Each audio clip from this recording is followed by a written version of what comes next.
Hello बच्चों, आइए प्रश्न को पढ़ते हैं। सर्व समीकरणों को सिद्ध कीजिए। कोस थीटा बटे एक जमा साइन थीटा जमा कोस थीटा बटे एक माइनस साइन थीटा बराबर दो सेक थीटा। सबसे पहले हमें इस प्रश्न की मुख्य अवधारणा को समझना होगा। हम जानते हैं कि कोस थीटा की घात दो जमा साइन थीटा की घात दो का मान क्या होता है। इसका मान होता है हमारे पास एक। वह हम जानते हैं कि एक बटे कोस थीटा को हम क्या लिख सकते हैं, इसे हम लिख सकते हैं सेक थीटा, क्योंकि सेक और कोस एक दूसरे के उल्टे होते हैं। वह हम जानते हैं कि ए की घात दो माइनस बी की घात दो का क्या सूत्र होता है। इसका सूत्र होता है एक बार ए और बी को जोड़ो तो एक बार ए और बी को घटा दो। तो हम इन तीन मुख्य अवधारणाओं का प्रयोग करते हुए अपने प्रश्न को हल करने की ओर चलते हैं। हमें इस प्रश्न में क्या करना है, हमें यहाँ सिद्ध करना है दायां पक्ष बराबर बायां पक्ष। तो सबसे पहले हम इस प्रश्न का बायां पक्ष ले लेते हैं। इस प्रश्न का बायां पक्ष क्या है? बायां पक्ष है हमारे पास यह है कॉस थीटा, बटे में क्या है, बटे में है एक जमा, फिर है यहाँ पर साइन थीटा और फिर है यहाँ पर जमा, और ऊपर क्या है अंश में कॉस थीटा, और नीचे क्या है एक माइनस में यह है हमारे पास साइन थीटा।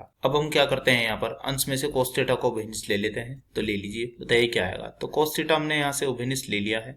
अंदर आएगा हमारा यहाँ पर अंश में बचेगा हमारा यहाँ पर एक, और नीचे आएगा एक जमा साइन थीटा। तो लिख लीजिए, ऊपर है यह एक और नीचे आया एक जमा, फिर है यह हमारा साइन थीटा, फिर जमा, यहाँ आएगा एक और फिर एक माइनस में यह है हमारा साइन थीटा। अब हम क्या करते हैं, यहाँ पर इन दोनों को लघुत्तम ले लेते हैं। तो बताइए क्या आएगा। तो ये हमारा आएगा, बाहर क्या है, बाहर है कोस थीटा और नीचे हमने यहाँ पर लघुत्तम ले लिया है।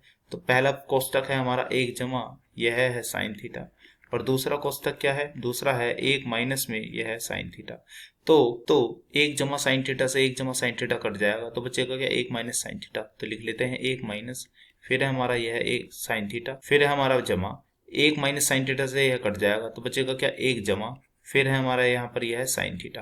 अब हम देख रहे हैं साइन थीटा से साइन थीटा कट चुका है, तो हमारा क्या बचा, हमारा बचा है पहले है यह है कोस थीटा और यह एक और यह एक, एक और एक हो गए हमारे यहाँ पर दो, तो अंश में आया दो। नीचे यह है हमारा ए और यह बी, तो यह हो गए हमारे ए जमा बी, फिर यह हो गए ए माइनस बी। तो जैसे कि मैंने इसका सूत्र बताया था, क्या होता है, ए की घात दो यानी कि एक की घात दो माइनस बी की घात दो यानी कि हम कहेंगे साइन थीटा की घात दो।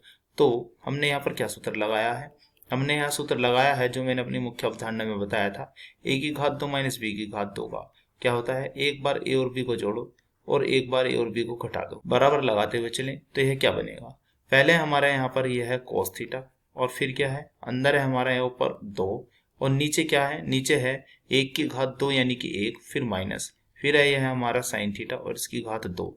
तो हम जानते हैं, जैसे कि मैंने अपनी मुख्य अवधारणा में बताया था, कि साइन थीटा की घात दो जमा फिर है यह कोस थीटा की घात दो का मान क्या होता है, इसका मान होता है हमारे पास एक। यह मैंने अपनी मुख्य अवधारणा में भी बताया है। तो यहाँ से हम क्या करते हैं, साइन थीटा की घात दो का मान निकाल लेते हैं। तो इसका मान आएगा हमारे पास एक माइनस में यह है कोस थीटा की घात दो, तो हम यह मान रख देते हैं।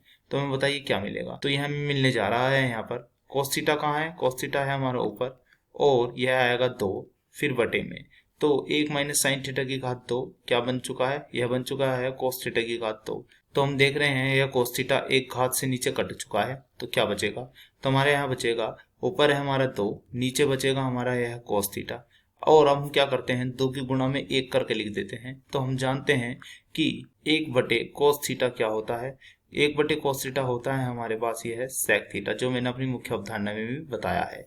तो यानी कि हम कहेंगे यह हो गया हमारा दो और यह बन गया हमारा सेक थीटा। यह क्या बन चुका है, यह बन चुका है हमारा यहाँ पर दायां पक्ष। तो हमने यहाँ पर दायां पक्ष और बायां पक्ष को एक समान सिद्ध कर दिया है। आशा करता हूँ यह प्रश्न आपको समझ में आया होगा। धन्यवाद।